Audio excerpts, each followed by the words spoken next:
Hello, Be Awesome listeners. This is episode 65 of the Be Awesome podcast. 64 has not made it into audio. We've got some technical difficulties we're working through with my buddy Chris Ventresco from Starlight Photography, but be sure to watch it on YouTube if you can't wait. This is a really interesting podcast for me.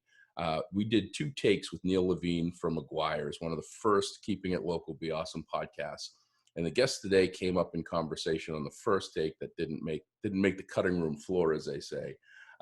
Chandra Gouldrup owns The Farmer's Daughter in downtown Northeastern, which is right behind me on virtual snowy Christmas time lit up day. It is one of the most beautiful main streets you could ever ask for. And she has really been the spotlight and the starter of the Main Street movement with her restaurant, The Farmer's Daughter. So Chandra, welcome to the podcast first and foremost.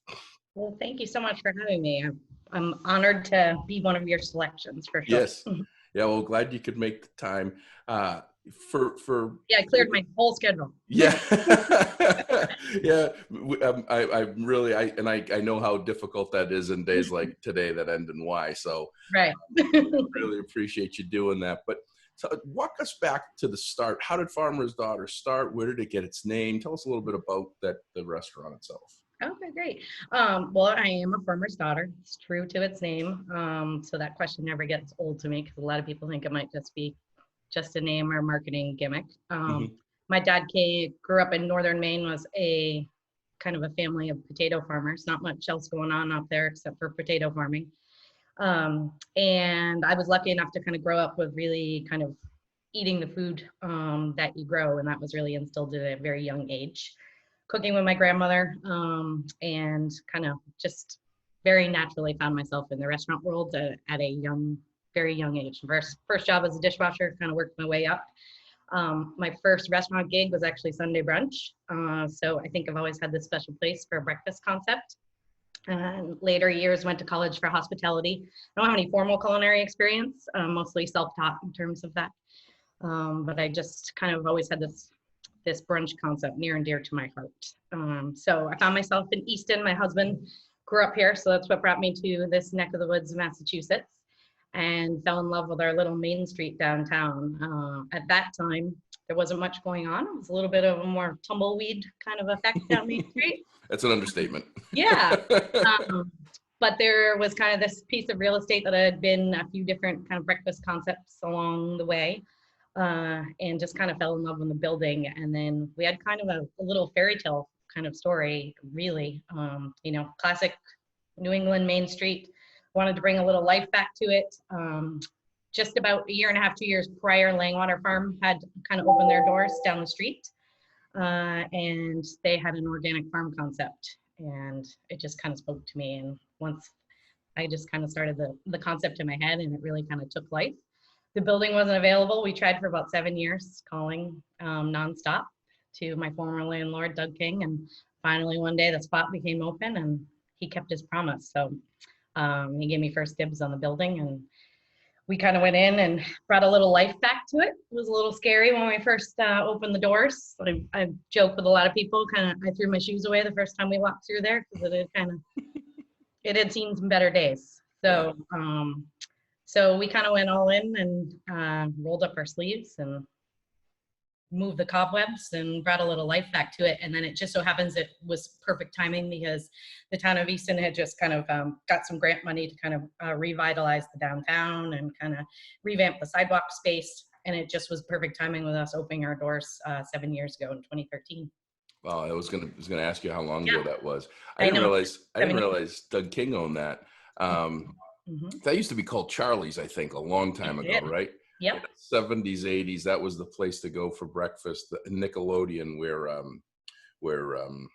Chino and the Mexican restaurant is over on 138. That used to be the Nickelodeon donut shop.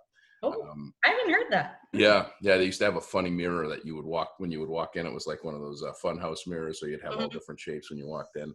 I always looked wider when I walked out. Keep me out of that one. The donut.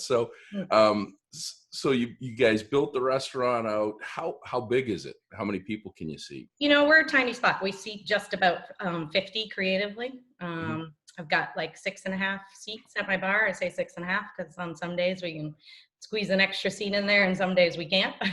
Yeah. So we are an intimate, cozy little restaurant establishment. Yeah. So you have more people outside on the sidewalk waiting to get a seat than you have actual seats on any given day, because I see the lineup when I drive by, especially on the weekends. I mean, you're a hot spot. I mean, everybody wants to get a seat to eat over there. It's So crazy. well, it is. I don't know how you guys do it. I mean, it is amazing. You mentioned Langwater, and I think that's important because of they've just exploded with, you know, all of the work that they've done to put amazing food out, and produce. But you're using, you know, local sourced meats, local sourced produce, local sourced everything. You know, this is good quality stuff. It is. We are what I like to call us a true farm to table restaurant. That is not marketing, not gimmick. We really put our best foot forward. And if we can't supply something, one, because of cost or sourcing availability, we kind of have a full disclosure on that. I think that term kind of got very trendy and easy to slap on your menu and say this is local, but we live in New England, so certainly produce is only available certain months of the year, but you'd be surprised how long that actually stretches. There's actually only really a few months that kind of is a little of a quieter time for locally sourced produce. And then all of our other, you know, proteins, meats, coffee, or liquor products, we really go from A to Z on that in terms of trying to locally source that and share that with our guests. And Langwater is literally a mile away. It is. There are people, there are neighbors. I mean, that's the coolest part about, you know, you using, and you talk about that farm to table. The farm's literally right down the street. Yeah. So that's really cool. Potato farming in Maine is there's a great potato vodka. I got to remember the name of it. Cold River? Yes, Cold River. Yep. I got a blueberry flavor. Yeah. I'm not a flavored vodka person, but that's fantastic stuff. Because it's real blueberries. That's why you like it. Oh, is it really? Yeah. Most of those, you know, flavored vodkas are great, but they're far from the product that's actually the flavor on the label. I didn't know that. That is really cool. Mm-hmm. So let's talk through this COVID, because, you know, probably I'm trying to think of when the last time, and I've said in a couple of podcasts in the past, one of the most amazing things, I travel about 180 days a year as a rule, not anymore.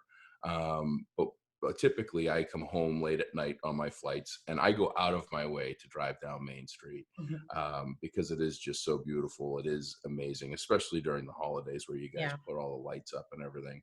And I can remember, you know, probably February sometime, you know, you guys were still cranking. You're still, you know, you were still business as usual, putting lots of plates out. You know, COVID hits, you know, how did that start to impact, and what were you seeing and what were you feeling when all that started to roll out and happen?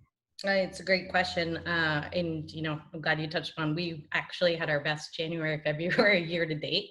We were coming out really strong and just very excited for 2020. We're about to embark on a lot of new beginnings. We're rolling out our second location this year. So we were kind of guns blazing in the restaurant business, which was nice. And then it quickly came to a halt. No pun intended there, just stopped. So, you know, we really went from a thriving business, like a lot of our other neighbors and local places and restaurants all over the state, to overnight just not being able to even open our doors, which was a scary experience on a lot of levels. You know, first weeks of COVID, you know, we instantly kind of went into what I would say just came naturally and organic. It's just, you know, how can we help? What can we do? You know, school closures. I immediately tried to do some promotions with kids who were relying on, you know, school meals. So really in the matter of, you know, I mean, 3 to 4 days, I went from donating food to closing my doors and asking for donations and people to support my business. So it was, it still is kind of a mind game right now. It's kind of a whirlwind. Yeah, you know what, you just said that, and I just remember that you were the first restaurant that I saw anyway that immediately thought of the kids that don't get the kids that count on school meals to actually get their meals in the day, and offering for them to come down and get a free meal. And that was definitely pretty cool. And, you know, as you say, kind of everything just was so fluid. It just all happened like one thing after the other, after the other. You know, there were a lot of restaurants, and there are a lot of restaurants that, regardless of how you take this or how you feel about the disease or what side of what, there's a responsibility to do all of the actions, if you will, to, you know, be safe, provide, you know, the food if you can, and do the things that are as best as possible. And be thoughtful and considerate. Neil's a great example. I mean, the guy's going in with like bio suits every day to give us, you know, make sure that everybody's safe, and masks, and, you know, no, you know, they walk out with the food on the table and you can't get out of your car until they do. And every time they're wiping the table down.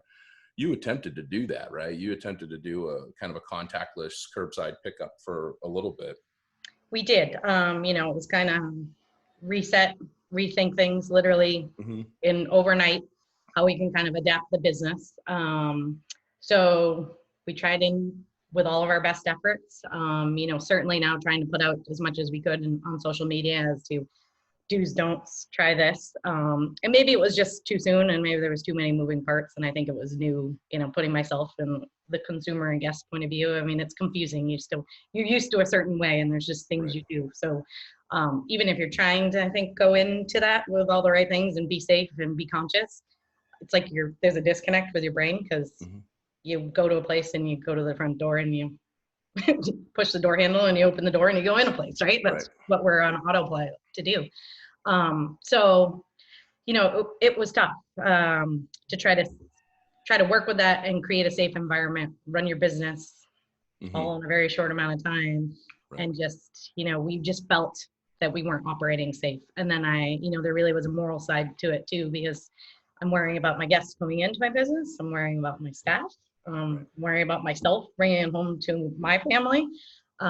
So there was just really a lot of moving parts there. It was not an easy decision.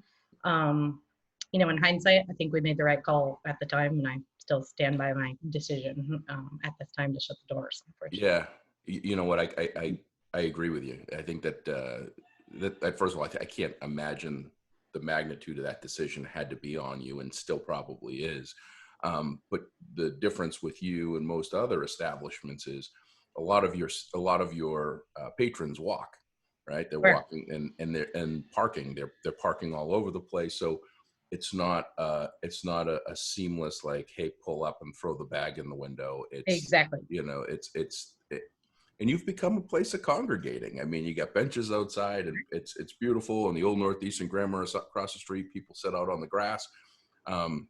So definitely applaud you for it. It's our spirit, really, you know, that congregation and community feel. It's kind of like a big part of what we do. So, you know, it's scary to think, like, will that exist in some form still, and how can we hold on to that? Yeah. Well, yeah. Let's transition a little bit, because let's talk about that. Would you say you're 6.5 seats in your inside bar, and you've got about 50 people that you can seat? I think I've got a picture here. I'll put up once I can find it. Where did I put it? So this whole thing of the reopening with you know, social distancing and probably some new requirements. This is the inside of your rrestaurant. Yeah. Right? Okay. I want to make sure I had the right. That's almost the whole thing. You can fit it almost in one shot. courtesy of Yelp. I think I got this one from Monica Hurley Lawson, who's become a friend over the last week or two. Monica. That was her other picture. Yeah, she's a phenomenal human. I actually got an order for a shirt a couple weeks ago, and I delivered it. They live right down the street from you guys, from the restaurant. And so I pulled up, and my license plate is Be Awesome on my truck, and I make all the deliveries in Easton. And so I pull up, and she's out in the front yard, and ended up having a little conversation with her. And she thought it was just the coolest thing that I had the Be Awesome license plate. So she had to take a picture of it. And she takes a ton of great pictures in town. She really does. She's done a few for us. Yeah.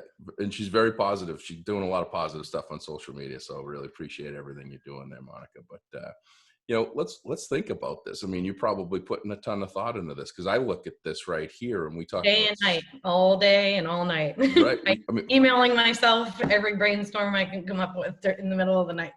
Like what what is a social distance? What is a 6 foot rule minimum social distance? What does that take out of that restaurant for you? So, I mean, the 6 foot thing, we basically have nothing. Mm-hmm. If you spin it on the 25% capacity, that term that's kind of been floated out there, I guess that looks slightly better. That would leave us with about 12 and a half seats just based on numbers. So I've been trying to focus on that one because the 6 feet distance, yeah, I mean, we'd be looking at about, you know, 2.5 people. yeah. So, you know, technically I think we could maybe we'd get just about one seat at our bar. I mean, it's just not that big. So, you know, the reality of it is scary. I don't think there's necessarily a right answer in this, you know, because we have an obligation to keep people safe. And I don't think anybody wants to open our doors and then have to close them again. At least that's where my head's at right now. I'd rather just, at this point, the Band-Aid's been ripped off. We're in it. I'd rather ride the course at this point until we get to what we consider a safe level to be able to open businesses and operate. And hopefully restaurants are part of that at some point. Yeah. You mentioned a second restaurant before I forget. Where was that, and what's the backstory there? I didn't know about it. We are staying very positive and optimistic about that right now. We are launching on construction hopefully in just a couple weeks, provided our permits get approved. It's going to be in Sudbury, Mass. So, you know, as we talk about the space currently in Easton, we've literally outgrown that space. I mean, we just can't do anymore, which is such an amazing challenge to have for a business owner. It's above and beyond anything I expected. So we had started the search now for the past few years to kind of look for other locations and found a great spot and opportunity in Sudbury. And we're scheduled to open our doors late summer, early fall. As of right now, we're only a few weeks behind due to COVID on that process. So we are staying hopeful that this will continue on and that project will see it through. But the reality is the restaurant and hospitality world is going to be changed. Some things probably forever and some things maybe just in the immediate. So when we talk about space and 6 feet and 25, I'm focusing obviously that on my current location in Easton, but now I'm trying to forecast ahead and possibly, you know, revamp and rethink my concept. Because our biggest thing was we need more seats, right? That was our goal. You know, it had to really check off one box, and a larger space was really what was driving it. So now we have this larger space, not much larger, but you know, we can seat double. Our Easton location's in a, you know, beautiful historic building, but it comes with a lot of weird angles and choppy and split up on 2 levels. And it's still 7 years in, floors me every day what myself and my team do to put those plates out, because it's we quite literally do laps just to get one thing done. So you know, you can't get A to B, so you have to go to D, E, and F to get back there. Wow. So you know, we are hopeful that's going to continue on, and it's going to be, you know, expanding and developing our brand and be all the things we want, but it may be a slightly different concept. You know, certainly we're looking at, you know, takeout and delivery in a different light. And luckily we have more space to play with, but I mean, it significantly changes our projections when you start putting in 25% capacity and 6 feet away, even in a larger space. Yeah. That's going to be called Farmer's Daughter too? It is, yeah. Okay. Yeah. Yep, so it'll be exactly. Not the number 2, it's just the Farmer's Daughter. The Farmer's Daughter, yeah. Well, that's great. I'm great and stressful, all at the same time. It is. Timing's never right for most people and most things, and it's the ones that make it work that are the ones that you just sit there and go, wow. You think back. This will hopefully be something that you look back on and go, remember that time when we thought the world was coming to an end and we weren't going to make it, and we did, and here we are, better and bigger, and we're ready for the next challenge. Hopefully not as bad as COVID is. True. I mean, I always try to look, you know, really, it's a learning experience. So, right, this is tough times, but there are some things we've learned, and we've had time to reevaluate our business, and I have time to reevaluate this new business. So, you know, even though it feels bad and it feels negative, I think there are some good things that can come out of this for sure. You know, I'm certainly no. I've always had an appreciation and value in my team. That's been my first and foremost. And I think I kind of got derailed on that question before when we closed the doors. I mean, that was my number one concern. I knew if I closed, our guests would probably most likely come back and support us in the community. We embrace us. My sole focus was how can I protect my employees and my team. I mean, that really was what was keeping me up at night more than anything. How many employees work in East? We have currently right now just about 40 employees. I think our highest time we've run to like 55. But you know, it's a lot of bodies for such a little space. It seems crazy that we have that many people on staff. Yeah, well, that's Neil at McGuire's is 44. Yeah, typically that's about, you know, the size for a restaurant, much larger than ours, but because we do so much volume, we need every one of them. Yeah, wow. And so I saw that you did a Mother's Day curbside pickup, which looked like it was phenomenal. I mean, you had the tables outside, and it looked like, you know, quite the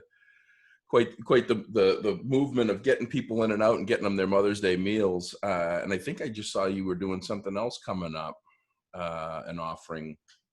Did I see that right? Or you get something else happening? Yeah. So we are Mother's Day was kind of like a nice little like revisit to our happy place because we got to open our doors for one day.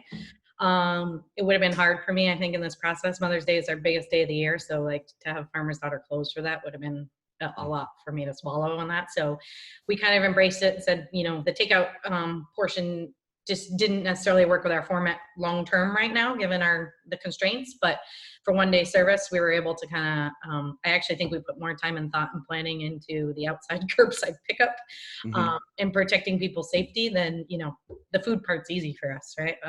But that being said, it was a lot of people and a lot of time. It was the first time I will say I was nervous going into Mother's Day service, and I was. And we were pleasantly surprised. It was very well executed. All my fears were put at ease. It ran better than expected. You know, you always have a few hiccups, but nothing that affected it from the pickup side on the guest side. So we kind of, it was a weird feeling last week. We vamped up. It was like days. I got my team back in the building and we got to like focus our energy on what we love doing.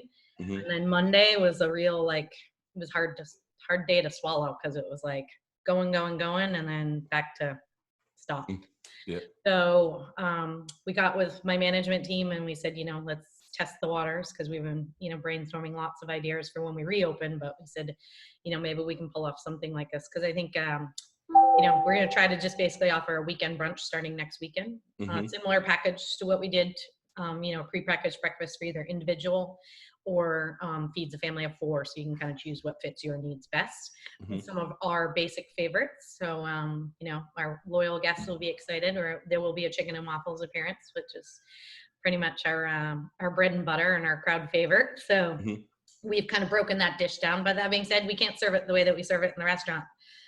You know, my food really, and I've said this from day one, I didn't even want to offer takeout when I first opened our doors. So that's been something that I have to really look at and evaluate because, you know, food doesn't carry as well when you take it out. And, you know, what we do is better suited for the plate that we've plated for you and put in front of you in our restaurant. It's just how it is.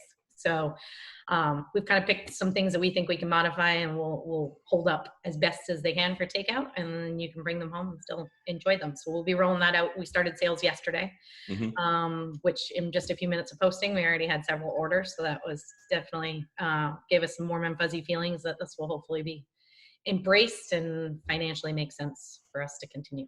Yeah. Well, I mean, chicken and waffles.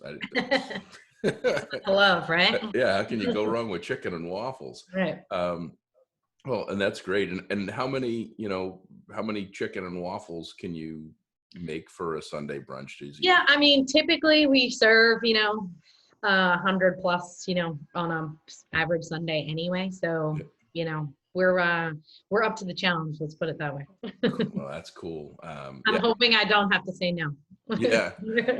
Well, you know, something I think that what's interesting is one of those things that we appreciate more when we don't have something, right? And you're absolutely right. There's something to be said about a restaurant that's designed to have food on a plate, and then a restaurant that's designed to have food in a box, and the packaging of it, and just the presentation of it, the pride that you have of every plate being perfect and set up, and you're just putting it in a box and pushing it out to someone and saying, hope you put it together the way that I do. Right. And heat it and do whatever you got to do with it.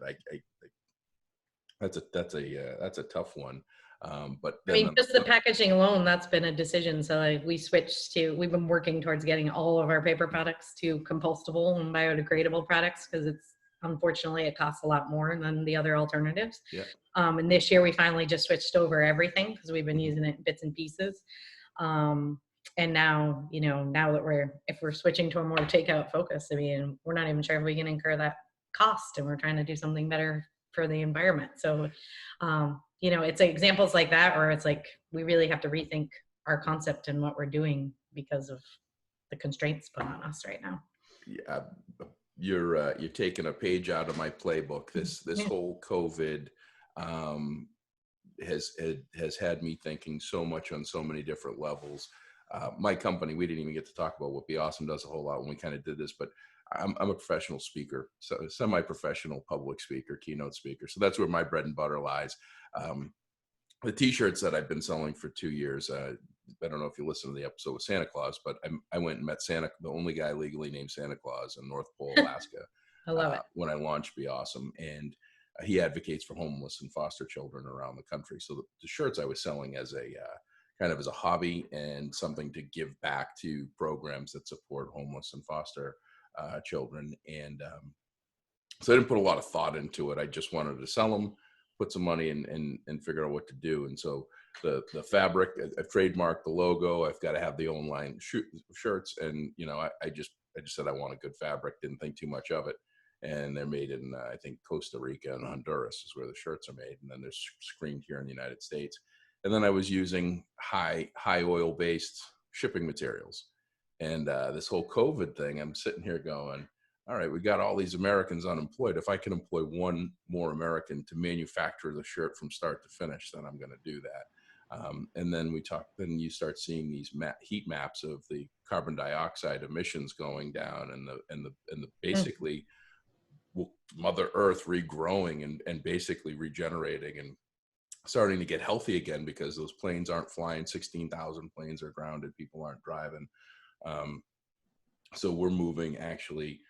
June 21st is the deadline of switching 100%. We're using 100% recyclable, 100% compostable, depending on the material. A shipping bag is got to be made out of plastic, so it's 100% recycled. Which there's only 1 or 2 companies in the world that actually can do that. They can do that. So first one's actually going out to Mike Bremer, who did a rating and review for me. So he's going to go down in history as the first 100% recycled material. But educating people on the importance of that. We're always looking for the best deal. We're always looking for the best price or whatever. And we don't think about the damage that it actually does long term. And so when I'm sitting here going, man, we come out of this whole thing, we want the earth to be a better place, not go back to what we were doing to it. So hats off to you, because it's people don't understand the difference in price of a shipping bag. I give a relation. Shipping bags about the standard, non-recyclable one that's going to go in a landfill forever costs about 3 cents. Right. A shipping bag that's 100% recyclable and used with 100% recycled materials is 27 cents. So you're talking about 10x your cost. And then to have an American-made T-shirt opposed to a Central American-made T-shirt, it's significantly more. And you don't want to pass the cost on to the consumer, but you got to figure out how you do it that it makes sense for everybody. Because as the great Tony Robbins once said, without your margin, you can't complete your mission. So well put. Well put. Yeah. So what else are you thinking about? I mean, you get some outside dining options, don't you? You get a few seats, tables outside. Are you able to expand? We do. We seat about 20 normally out there, which will certainly be put to full use if we can kind of reopen in some capacity here and start serving food again in-house. But we are actively looking at all of the outdoor space in our area and our neighbors' areas. And, I've got quite a few projects in the pipelines now. So, I hope we can talk more about them in the future. Yeah. I'm asking a lot of favors right now. So we'll see what comes in. But when I say we are getting creative, we are getting creative. So Yep. you could see Farmer's Daughter service down the street somewhere near Main Street, but maybe not necessarily out our doors right now. That'd be, I mean, that'd be, whatever you do, I'm sure it's going to be amazing and creative and innovative based on the scenario and situation. I'm hopeful that this starts to lift and gets eases up a little bit. I'm, trying to follow the curves and the discussions, and it's still very vague. I can't imagine what it's like to be on, my job. I stay home every day. I do this, and I do a day job as well for a software company. So I'm able to stay in and have worry, but worry less about the rollout, other than the fact that I don't get to travel anywhere and talk to people directly. So I've gotten used to Zooms with light rings and backgrounds of people's spaces. So right. So you're gonna do the brunch, chicken and waffles, see how it rolls, see what's going forward, staying in contact with everybody. Anything else? How can people get a hold of you? How can people order first and foremost if they want to get the chicken and waffles? So right online, we're doing all pre-orders. Our online website actually is pretty user friendly. So even if you're challenged with those things, we will talk you through it if you need it. But there's a tab right on our home screen of our website. And they can click on that and just check out all our brunch offerings. And then we've got a lot of great add-ons. Hell has literally frozen over because we can actually serve you beer and wine to go in Massachusetts. Which in the beginning weeks of COVID, I said that will never happen in the state of Massachusetts, and ate my words on that. So, I mean, we've got a little bit more creative options to choose from. So anything that we have available in the restaurant in terms of our retail products, we've got those out. People have been really great picking up Farmer's Daughter swag and gear and coffee mugs. We're selling our coffee, so you can get a mimosa, bucket of bubbles, and all the fixings to go with it, and tack it onto your chicken and waffles and French toast order if you'd like. Oh, that is really cool. And you got DoorDash deliveries within 25 miles. You've got looks like pickup. Are you guys doing the delivery too? So we tried the delivery. So here's the thing. So DoorDash is temporarily paused just because we stopped the regular takeout. The reality is too, which I think people are getting slightly more educated about these, but the fees for third-party deliveries, it's great and it's a convenience, but there are already small margins. So right now during COVID, it doesn't make sense to use that platform. We may bring it back in the near future, but it just there's just not enough left over after. We're kind of just doing it for free almost and putting it out the door. So we've paused that temporarily. We did try in-house delivery, which I'm still open to discussing that. But, the reality is we're not set up to be a delivery restaurant. If that's our only option moving forward, we're going to put our best effort in and try our best to execute that. But it's certainly a challenge. We'll say that. Just managing people's expectations, the travel time. I mean, it's great. Our POS, our sales system has an option for that. So we were able to quickly add that in the week and a half that we did take out. So you may see that again. And small things like that, we're trying to keep the website as current as we can, but even trying to manipulate our technology to work with what we're doing, it costs a lot to change that button on the screen. So right now, I haven't even been able to update that because we just can't incur the cost for the software programming on the backside of the web development. So, that's just one tiny little example of how we're kind of stuck. We're doing the best we can given the measures we have. So you want to go to the farmersdaughtereaston.com. That's where you want to find this. It's the farmersdaughtereaston.com. And then on the top, it says TFD pickup delivery. Click on that. You put your day and time that you want to pick it up, which is this weekend. And then you can pick and choose anything on the list here, it looks like. And you can even get a sweatshirt, coffee mug. Oh, yeah, look at that. You got booze, everything. Yeah, that's fantastic. That's not a joke. You can even get a Bud Light bottle. That's perfect. Well, that's fantastic. And that starts next weekend, not to correct you guys. We're rolling that out the 23rd and the 24th. No, 23rd and 24th. That's right. I'm sorry. I'm getting myself excited on time for getting closer to when this thing's all over. But yeah, so you've got a week to order, and you need to give 48 hours notice, right? That's right. Catching up on all this as I'm going through the order process. manually live and showing how easy it is because I'm a technological idiot. So it is just that easy. You're not alone. Yeah. Well, listen, really appreciate everything you've done for the community the last 7 years, your hard work and your tireless efforts with you and your team, beautifying Main Street, making it, it was in a Lifetime movie, right? It was, yeah. We Yeah. had our claim to fame. We've had a couple commercials shot there, and yep, and a nice solid like B horror film on Lifetime. So Yeah, yeah. I mean, I mean, if we get a Christmas Hallmark movie, we've made it. Made it big time. That's like the American dream right there, is making a Hallmark Christmas movie. Spoiler alert: the guy leaves and then he comes back and he falls in love in the restaurant and everybody's happy and they live happily ever after. We got rid of cable, so I have to talk through the Christmas Hallmark movies. Oh. But really appreciate everything you and your team are doing, and the fact that you've had to make some really big and difficult decisions, but to benefit, your team, the community, and everyone overall for safety purposes and everything else. And really excited that you're doing these brunches. I think I'm gonna have to give myself a chicken and waffles here order before I'm done. So.